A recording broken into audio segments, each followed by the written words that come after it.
வணக்கம். பிரதான செய்திகள். முதலில் தலைப்புச் செய்திகள். நேற்றைய தினம் 59,000க்கும் அதிகமானோருக்கு கோவிட் தடுப்பூசிகள் நாட்டில் செலுத்தப்பட்டுள்ளது. தமிழ் அரசியல் கைதிகள் அமைச்சர் நாமல் மீதே அதிக நம்பிக்கை, புதிய ஜனநாயக முன்னணி தெரிவிப்பு. காணாமல் ஆக்கப்பட்டோர் தொடர்பில் அரசாங்கம் எவ்வித நடவடிக்கையும் எடுக்காது, அம்பிகா சட்குணநாதன் தெரிவிப்பு. பால்மா, கோதுமை, சீமேந்து ஆகியவற்றின் விலை அதிகரிப்பின் இறுதி தீர்மானம் நாளை பந்துல குணவர்த்தன தெரிவிப்பு. மதுபான சாலைகள் திறக்கப்பட்டமை குறித்த விசாரணை வேண்டும், மஹிந்த அமரவீர தெரிவிப்பு. ஐநாவில் பருவநிலை மாற்றம் குறித்து வலியுறுத்த இந்தியா திட்டம். தடுப்பூசிகளை ஏற்றுமதி செய்ய இந்திய அரசு நடவடிக்கை. இனி விரிவான செய்திகள். நாட்டில் நேற்றைய தினம் 59,187 பேருக்கு கோவிட்-19 தடுப்பூசிகள் செலுத்தப்பட்டுள்ளன. சுகாதார அமைச்சின் தொற்று நோயியல் பிரிவு விடுத்துள்ள அறிக்கையில் இந்த விடயம் குறிப்பிடப்பட்டுள்ளது. இதற்கமைய 27,873 பேருக்கு சைனோஃபார்ம் முதலாம் தடுப்பூசியும் 5,895 பேருக்கு இரண்டாம் தடுப்பூசியும் செலுத்தப்பட்டுள்ளதாக தொற்று நோயியல் பிரிவு தெரிவித்துள்ளது. 766 பேருக்கு எக்ஸ்ட்ராசெனேகா முதலாவது தடுப்பூசியும் 23,616 பேருக்கு இரண்டாம் தடுப்பூசியும் செலுத்தப்பட்டுள்ளன. 460 பேருக்கு மொடர்னா இரண்டாம் தடுப்பூசியும் 71 பேருக்கு முதலாம் தடுப்பூசியும் செலுத்தப்பட்டன. 51 பேருக்கு பைசர் முதலாம் தடுப்பூசியும் 26 பேருக்கு இரண்டாம் தடுப்பூசியும் செலுத்தப்பட்டுள்ளதாக தொற்று நோயியல் பிரிவு தெரிவித்துள்ளது. அந்த வகையில் நாட்பட்ட நோய்களை கொண்ட 12 தொடக்கம் 19 வயதிற்கு உட்பட்டவர்களுக்கு கோவிட் தடுப்பூசி செலுத்தும் பணிகள் ஆரம்பிக்கப்பட உள்ளதாக சுகாதார சேவைகள் பணிப்பாளர் நாயகம் அசீல குணவர்த்தன தெரிவித்துள்ளார்.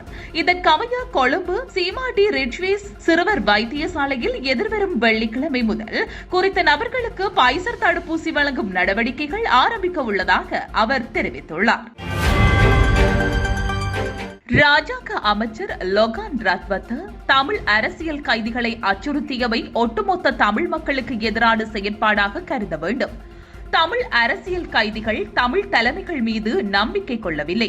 அமைச்சர் நாமல் ராஜபக்ஷ மீது அதிக நம்பிக்கை கொண்டுள்ளார்கள் என புதிய ஜனநாயக முன்னணியின் தலைவர் நடராஜா ரவிக்குமார் தெரிவித்துள்ளார். எதிர்த்தரப்பினர் அரசியல் கைதிகள் விவகாரத்தை தங்களின் குறுகிய அரசியல் தேவைக்காக பயன்படுத்துவதை தவிர்த்துக் கொள்ள வேண்டும். பாராளுமன்ற உறுப்பினர் மனோகணேசன் உள்ளிட்ட தரப்பினரது செயற்பாடுகள் தமிழ் அரசியல் கைதிகளின் விடுதலை விவகாரத்தில் தடைகளை ஏற்படுத்தும் வகையில் உள்ளது எனவும் அவர் குறிப்பிட்டுள்ளார். கொழும்பில் உள்ள பொது நூலகத்தில் இன்று இடம்பெற்ற ஊடகவியலாளர் சந்திப்பில் கலந்து கொண்டு கருத்து தெரிவிக்கும் போதே அவர் மேற்கண்டவாறு குறிப்பிட்டுள்ளார். அனுராதபுரம் சிறைச்சாலையில் உள்ள தமிழ் அரசியல் கைதிகளை ராஜாங்க அமைச்சர் லொகான் ரத்வத்த அச்சுறுத்தியமை வன்மையாக கண்டிக்கத்தக்கது. இந்த விடயம் தொடர்புடைய ராஜாங்க அமைச்சர் லொகான் ரத்வத்தவிற்கு எதிரான முறையான விசாரணைகளை முன்னெடுக்க ஜனாதிபதியும் பிரதமரும் உரிய தரப்பினரும் ஆலோசனை வழங்கியுள்ளமை வரவேற்கத்தக்கது. ராஜாங்க அமைச்சர் லொகான் ரத்வத்தேவின் தந்தை தமிழ் மக்களுக்கு எதிராக செயற்பட்டார். இவ்வழியை இவரும் தொடர விரும்புகிறாரா என்ற சந்தேகம் எழுகிறது.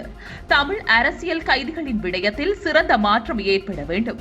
சிறையில் தடுத்து வைக்கப்பட்டுள்ள சிறை கைதிகள் விடுதலை செய்யப்பட வேண்டும் அல்லது அவர்களுக்கான சட்ட நடவடிக்கைகள் துரிதப்படுத்தப்பட வேண்டும் என்ற நிபந்தனைகளின் அடிப்படையில் அரசாங்கத்திற்கு ஆதரவு வழங்கினோம்.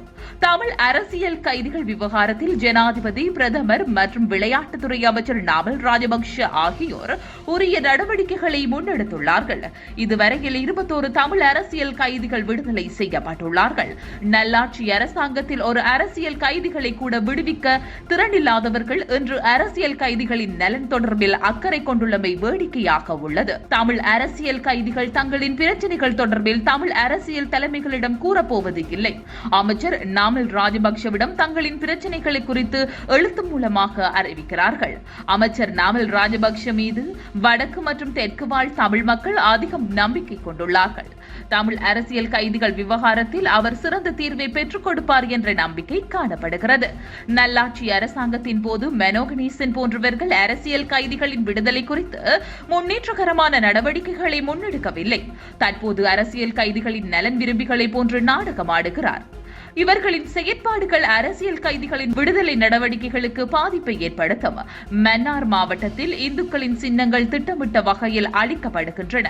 பிள்ளையார் சிலை இருந்த இடத்தில் அந்தோணியாரின் சிலை பலவந்தமான முறையில் வைக்கப்பட்டுள்ளது. மன்னார் மாவட்டத்தில் உள்ள ஒரு சில அருட்தந்தையர்கள் சண்டியர்களைப் போல் செயற்படுவதை காண முடிகின்றது. இவ்வாறான சம்பவம் குறித்து மெல்கம் ரஞ்சித் கர்தினால் ஆண்டகை அவதானம் செலுத்த வேண்டும். வடக்கில் புத்த பெருமானின் சிலை வைக்கப்பட்டதும் போர்க்கொடியை தூக்கும் தமிழ் அரசியல்வாதிகள் விடயத்தில் மௌனம் காப்பது வேடிக்கையாக உள்ளது என்றும் அவர் தெரிவித்துள்ளார். ஜனாதிபதி கோடபாய ராஜபக்ஷ ஐநா பொதுச் செயலாளரிடம் குறிப்பிட்ட விடயங்களில் காணாமல் ஆக்கப்பட்டோருக்கு என்ன நடந்தது என்பதற்கான உண்மையை தேடல், அவர்களுக்கான நீதி மற்றும் தவறு இழைத்தவர்களுக்கான பொறுப்புக்கூறல் உள்ளிட்டவை தொடர்பில் எதுவுமே குறிப்பிடவில்லை. அரசாங்கம் உண்மையை கண்டறிவதற்காகவோ அல்லது பொறுப்பானவர்களை பொறுப்புக்கூற செய்வதற்காகவோ எவ்விதமான நடவடிக்கைகளையும் செய்யப்போவது இல்லை என்பது இதன் மூலம் தெளிவாகிறது என இலங்கை மனித உரிமைகள் ஆணைக்குழுவின் முன்னாள் ஆணையாளர் சட்டத்தரணி அம்பிகா சட்குணநாதன் தெரிவித்துள்ளார். நல்லிணக்கத்திற்காக இணைந்து செயற்படுமாறு அழைப்பு விடுத்துள்ள ஜனாதிபதி அண்மையில் சுமார் 300 புலம்பெயர் தமிழர் அமைப்புகளுக்கு தடையையும் விதித்தார். இதன் மூலம் ஒருபுறம் தடையையும் விதித்து மறுபுறம் புலம்பெயர் தமிழர்களுக்கு அழைப்பு விடுகின்றமை உண்மைக்கு மாறானது அல்லவா? இது அனைவரையும் கேள்விக்கு உட்படுத்துவதை போன்றுள்ளது என்று அனைவரையும் கேலிக்கு உட்படுத்துவதை போன்று உள்ளது என்று அம்பிகா சட்குணநாதன் சுட்டிக்காட்டினார். ஐநா பொதுச் செயலாளருடன் சந்திப்பின் போது ஜனாதிபதியால் தெரிவிக்கப்பட்ட விடயங்கள் தொடர்பில் வினவிய போது அவர் இவ்வாறு தெரிவித்துள்ளார். இறக்குமதி செய்யப்படும் பால்மா, கோதுமை மற்றும் சீமெந்து ஆகியவற்றின் விலை அதிகரிப்பது தொடர்பிலான இறுதி தீர்மானம் நாளை கூட உள்ள வாழ்க்கை செலவுகள் தொடர்பிலான குழுவில் எடுக்கப்படும். உலக சந்தையின் விலையேற்றத்திற்கு அமைய தேசிய மட்டத்தில் விலையில் சிறிதேனும் மாற்றம் செய்யப்பட வேண்டும் என வர்த்தகத்துறை அமைச்சர் பந்துல குணவர்த்தன தெரிவித்துள்ளார். பால்மா விலையேற்றம் தொடர்பில் வினவிய போது மேற்கண்டவாறு அவர் குறிப்பிட்டுள்ளார். உலக சந்தையில் பால்மாவின் விலை அதிகரிக்கப்பட்டமை, கப்பல் போக்குவரத்து செலவு, ரூபாவின் பெறுமதி வீழ்ச்சி உள்ளிட்ட காரணிகளை கருத்தில் கொண்டு இறக்குமதி செய்யப்படும் பால்மாவின் விலையை அதிகரிக்குமாறு பால்மா இறக்குமதி நிறுவனத்தினர் கடந்த 18ஆம் தேதி நிதியமைச்சருடன் இடம்பெற்ற பேச்சுவார்த்தையின் போது கோரிக்கை விடுத்துள்ளனர். இறக்குமதி செய்யப்படும் 1 கிலோகிராம் பால்மா பாக்கெட்டின் விலையை 350 ரூபாவினால் அதிகரிக்குமாறு பால்மா இறக்குமதியாளர்கள் குறிப்பிட்டுள்ளார்கள். 350 ரூபாவினால் விலையை அதிகரிக்க முடியாது என்று நிதியமைச்சு குறிப்பிட்டுள்ளதுடன் 200 ரூபாவினால் அதிகரிக்க நிதியமைச்சு இணக்கம் தெரிவித்துள்ளது. இருப்பினும் விலையேற்றத்திற்கு இதுவரையில் உத்தியோகபூர்வமான அனுமதி வழங்கப்படவில்லை. பால்மா, கோதுமைமா மற்றும் சீமெந்து ஆகியவற்றின் விலை அதிகரிப்பு தொடர்பிலான தீர்மானம் நாளை எடுக்கப்படும். உலக சந்தையின் விலையேற்றத்திற்கு அமைய தேசிய மட்டத்தில் சிறிது ஏனும் மாற்றம் ஏற்படும். பால்மா விலையேற்றம் தொடர்பில் இறுதி தீர்மானம் நாளை பிரதமர் மஹிந்த ராஜபக்ஷ தலைமையில் கூட உள்ள வாழ்க்கை செலவுகள் தொடர்பிலான குழுவில் எடுக்கப்படும். இறக்குமதி செய்யப்படும் 1 கிலோகிராம் பால்மாவின் தற்போதைய விலை 945 ரூபாவாக காணப்படுகிறது. 200 ரூபாவினால் விலையை அதிகரிக்கப்பட்டால் 1145 ரூபாவிற்கு 1 கிலோகிராம் பால்மா விற்பனை செய்யப்படும் என்றும் அவர் குறிப்பிட்டுள்ளார்.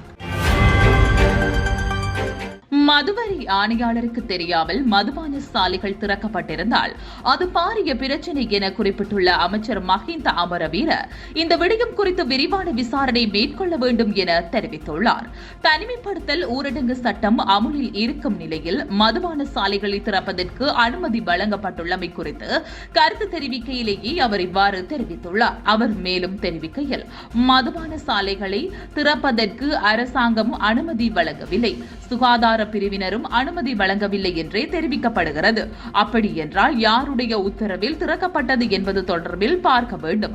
அத்துடன் தனிமைப்படுத்தல் ஊரடங்கு சட்டம் அமுலில் இருக்கும் நிலையில் மதுபான சாலைகளை திறந்து வைப்பது பொருத்தமான விடயமாக தெரியவில்லை. அப்படியானால் அரசு ஊழியர்கள் தொடர்ந்து வீடுகளில் தான் இருக்க வேண்டும். கோவிட் காரணமாக அத்தியாவசிய பொருட்களை கொள்வனவு செய்வதற்கான வரைமுறைகளை விதித்திருக்கும் நிலையில் மதுபான சாலைகளை திறக்க வேண்டிய தேவையில்லை. அவ்வாறு மதுபான சாலைகள் மையங்கள் திறக்கப்பட்டிருப்பது தொடர்பில் விசாரணை மேற்கொள்ளப்பட வேண்டும் என நிதி அமைச்சரிடமும் விடயத்திற்கு பொறுப்பான அதிகாரிகளிடமும் கேட்டுக் கொள்கின்றோம். அத்துடன் இந்த நடவடிக்கை அரசு அதிகாரிகளின் விருப்பத்திற்கு மேற்கொள்ளப்பட்டதா, மதுபான சாலைகள் உரிமையாளர்களின் தேவைக்காக இடம்பெறுகிறதா அல்லது அவர்களின் மதுபானம் அருந்தும் அரசு அதிகாரியின் விருப்பத்திற்கு அமைய இடம்பெற்றதா என்பது குறித்து ஆராய வேண்டும் எனவும் அவர் தெரிவித்துள்ளார்.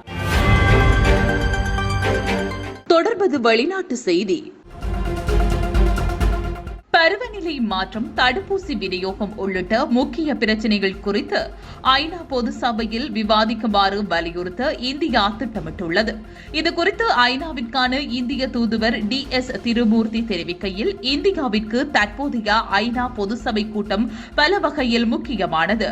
ஐநா பாதுகாப்பு கவுன்சில் உறுப்பினராக உள்ள இந்தியா வளரும் நாடுகளின் பல்வேறு பிரச்சினைகளுக்கு குரல் கொடுப்பதில் முதலிடம் வகிக்கின்றது.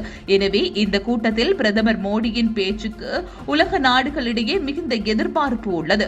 பயங்கரவாதம், பருவநிலை மாற்றம், அனைத்து நாடுகளுக்கும் தடுப்பூசி கிடைக்க செய்வது, வறுமை ஒழிப்பு உள்ளிட்ட பிரச்சினைகள் குறித்து விவாதிக்க இந்தியா வலியுறுத்தும் என எதிர்பார்க்கப்படுகிறது. பெண்களின் சுய அதிகாரம், இந்தோ பசிபிக் பிராந்தியத்தின் அனுமதி மற்றும் உலக நாடுகளின் பொருளாதார மீட்சி, ஸ்திரமான வளர்ச்சிக்கான இலக்கு ஆகியவை குறித்தும் விவாதிக்கும்படி இந்தியா வலியுறுத்தும் என தெரிவிக்கப்பட்டுள்ளது. உபரியாக உள்ள கொரோனா தடுப்பூசிகளை அடுத்த மாதம் முதல் உலக நாடுகளுக்கு ஏற்றுமதி செய்ய இந்திய அரசு நடவடிக்கை எடுத்துள்ளது. இதன்படி உபரியாக உள்ள தடுப்பூசிகள் ஏழை மற்றும் நடுத்தர நாடுகளுக்கு ஏற்றுமதி செய்யப்பட உள்ளதாக மத்திய சுகாதார அமைச்சர் மன்சுக் மாண்டவியா தெரிவித்துள்ளார். அடுத்த மாதம் 30 கோடி தடுப்பூசிகளை கூடுதலாக உற்பத்தி செய்ய உள்ளதாகவும், பயாலஜிக்கல் உள்ளிட்ட மருந்து தயாரிப்பு நிறுவனங்கள் இதற்கான உற்பத்தி நடவடிக்கைகளை முன்னெடுத்து உள்ளதாகவும் அவர் கூறியுள்ளார். கொரோனா தொற்றின் 2வது அலையில் ஏற்பட்ட நெருக்கடி நிலை காரணமாக இந்திய அரசு கொரோனா தடுப்பூசிகளை ஏற்றுமதி செய்யும் நடவடிக்கையை தற்காலிகமாக நிறுத்தியிருந்தமை குறிப்பிடத்தக்கது. இத்துடன் டியூப் தமிழின் பிரதான செய்திகள் நிறைவடைகின்றன.